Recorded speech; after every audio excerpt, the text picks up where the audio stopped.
बड़ी खबर आ रही है महाराष्ट्र में एक बार फिर पूर्ण लॉकडाउन की तैयारी शुरू हो गई है। कभी भी वहां पूर्ण लॉकडाउन लगाया जा सकता है। जिस तरह की जानकारियां लगातार बीते दिनों से आ रही थी कि जिस तरह के हालात, जिस तरह के बेतहाशा कोरोना केसेस बढ़ रहे हैं महाराष्ट्र में, उसके तहत ये फैसला लेना जरूरी था। और इसके बारे में लगातार जो जानकारी आ रही है वो ये कि महाराष्ट्र में एक बार फिर पूर्ण लॉकडाउन की तैयारी शुरू हो गई है।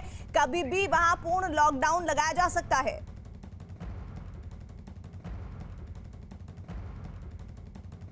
जिस तरीके से लॉकडाउन को लेकर के आज मंत्रिमंडल में चर्चा हुई, कैसे देखते हैं कितना जरूरी है 100% लॉकडाउन, क्योंकि लोग अभी भी रास्ते पर हैं, केसेस कम नहीं हो रहे। लॉकडाउन सभी मंत्रिमंडल के सभी सदस्यों ने बहुत जोर से मांग की कि भाई लॉकडाउन के सिवाय दूसरा कोई चारा नहीं है। और सही माने अगर हमारी संख्या में कटौती करना है या सही माने अगर संख्या कम करना है तो कोई भी हालत में हमारे को लॉकडाउन के सिवाय पर्याय नहीं है। तो एक दिन का एक नौबत यानी अभी एक अपॉर्चुनिटी देके यानी नोटिस देके कल रात से वो डिसीजन हो जाएगा। अभिषेक पांडे हमारे साथ, हमारे सहयोगी इस खबर पर जुड़ गए। अभिषेक, पूर्ण लॉकडाउन, इसका ऐलान कितनी देर में और ये पूर्ण लॉकडाउन कितने दिन होने की संभावना है?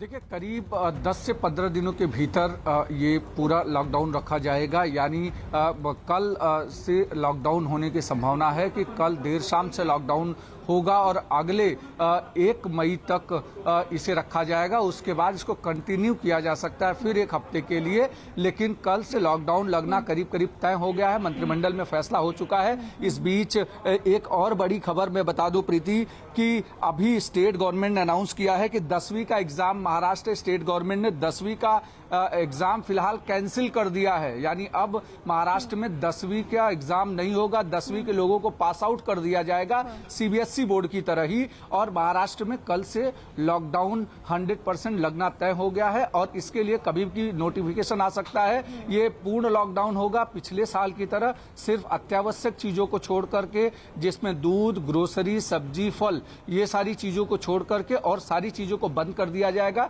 क्योंकि अभी तक जो भी लॉकडाउन की तरफ कड़े रिस्ट्रिक्शंस किए गए थे, लोग मानने के लिए तैयार नहीं थे, सड़कों पर घूम रहे थे। अब महाराष्ट्र सरकार के पास सबसे बड़ी मुसीबत ऑक्सीजन की, बेड की और रेमडेसिविर सहित दवाइयों की थी। इसलिए महाराष्ट्र सरकार ने फैसला किया कि फिलहाल अब ये पूर्ण लॉकडाउन किया जाना मस्ट है, क्योंकि लोगों की जान बचाना जरूरी है। और ऐसे में आज कैबिनेट में फैसला हो गया है।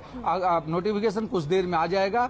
कल देर शाम से लॉकडाउन को इंप्लीमेंट किया जाएगा। अभिषेक, दो जानकारियां बड़ी इस वक्त दे रहे हैं। पहली जानकारी ये कि महाराष्ट्र में पूर्ण लॉकडाउन लगने की तैयारी और ये फैसला अब कुछ ही वक्त में सामने आ जाएगा, जिसकी जो समय सीमा है वो 15 दिन, 10 से 15 दिन के बीच हो सकती है पूर्ण लॉकडाउन की। और दूसरी ब्रेकिंग न्यूज महाराष्ट्र से जुड़ी हुई दी है अभिषेक पांडे ने, वो ये कि 10वीं की परीक्षा जो महाराष्ट्र राज्य में होनी थी उसे रद्द कर दिया गया है। सीधे ही 10वीं के बच्चों को 11वीं में प्रमोट कर दिया जाएगा।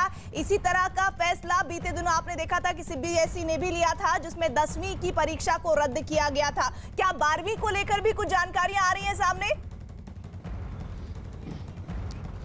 12वीं के लेकर अब तक के फैसला नहीं हो पाएगा। 12वीं का एग्जाम को लेकर के अब तक सरकार मंथन कर रही है, लेकिन 10वीं का एग्जाम है उसको फिलहाल कैंसिल कर दिया है और उसको प्रमोट किया जाएगा। क्योंकि महाराष्ट्र सरकार ने पहले ही तय कर लिया था कि जैसे सीबीएसई बोर्ड ने प्रमोट किया है, उस पूरे नोटिफिकेशन को देखने के बाद महाराष्ट्र सरकार इस पर तय करेगी कि आगे क्या किया जाना चाहिए। क्योंकि ऐसी कंडीशन में जहां केसेस 60,000 70,000 एवरीडे आ रहे हैं और ऐसे में इतनी बड़ी मास लेवल पर परीक्षा कराना संभव नहीं है और इसलिए महाराष्ट्र सरकार ने आपको इस वक्त एक और बड़ी खबर आ रही है। केजरीवाल का बड़ा बयान, दिल्ली के मुख्यमंत्री केजरीवाल का बड़ा बयान। दिल्ली में ऑक्सीजन की कमी हो गई है, कुछ ही घंटे की सिर्फ ऑक्सीजन बची है।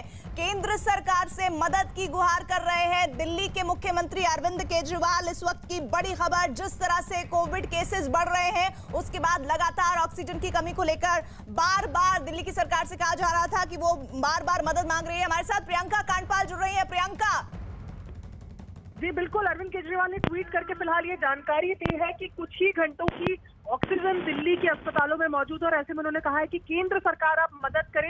हालांकि यही मामला जब कोर्ट में आया था तो केंद्र सरकार की तरफ से ये कहा गया था कि दिल्ली में अगर 200 जो सिलेंडर है अगर उसकी जरूरत हो रही है गैस की तो 300 दिए जाने की जरूरत है। ज्यादा ऑक्सीजन की सप्लाई दिल्ली में की जा रही है, लेकिन अभी केजरीवाल ने ट्वीट करके ये जानकारी दी है कि दिल्ली में ऑक्सीजन इमरजेंसी हो गई है और ऐसे में फिलहाल कुछ हॉस्पिटल्स में कुछ घंटों की ही ऑक्सीजन रह गई है। तो केंद्र सरकार से जल्दी इंटरफेयर करके ऑक्सीजन सप्लाई मांग रहे हैं केजरीवाल। नहीं, लेकिन प्रियंका ये मसला तो हम देख रहे हैं बीते कई दिन से चल रहा है। ऐसे में ये जो तेजी इस वक्त ट्वीट के जरिए केजरीवाल साहब दिखा रहे हैं, उस पर किस तरह का रिएक्शन केंद्र सरकार का है कि अब कुछ ही घंटों की ऑक्सीजन बची है? जी बिल्कुल, जिस तरीके से आज ये मामला कोर्ट में भी गया था वहां पर भी केंद्र सरकार के जो वकील थे उन्होंने कहा था कि दिल्ली की जरूरत से ज्यादा लगातार ऑक्सीजन सप्लाई किया जा रहा है। पीयूष गोयल भी परसों यही बात करते हुए नजर आ रहे थे कि ऑक्सीजन का मैनेजमेंट करना बहुत जरूरी है कि किस तरीके से जिसको जरूरत है सिर्फ उसी को ऑक्सीजन दी जाए। और फिलहाल हालात ये बने हुए हैं कि दिल्ली के मुख्यमंत्री ये बात कह रहे हैं कि दिल्ली में कुछ ही घंटों की जो ऑक्सीजन है वो रह गई है।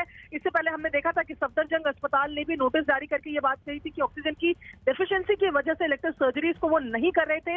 हालांकि उसके बाद उनका भी ये क्लैरिफिकेशन आया कि ऑक्सीजन सप्लाई आ गई है। ऐसे में अब जिस तरीके से अरविंद केजरीवाल ने ट्वीट करके ये जानकारी दी है तो कहीं ना कहीं दिल्ली की सिचुएशन ज्यादा खराब होती हुई नजर आ रही है। जी प्रीति। जी प्रियंका, लगातार इस जानकारी पर आगे भी आपसे जुड़ते रहेंगे। तो दिल्ली के मुख्यमंत्री अरविंद केजरीवाल ने ये ट्वीट करके जानकारी दी है कि कुछ ही घंटे की ऑक्सीजन बची है। केंद्र सरकार से उन्होंने मदद की मांग की है।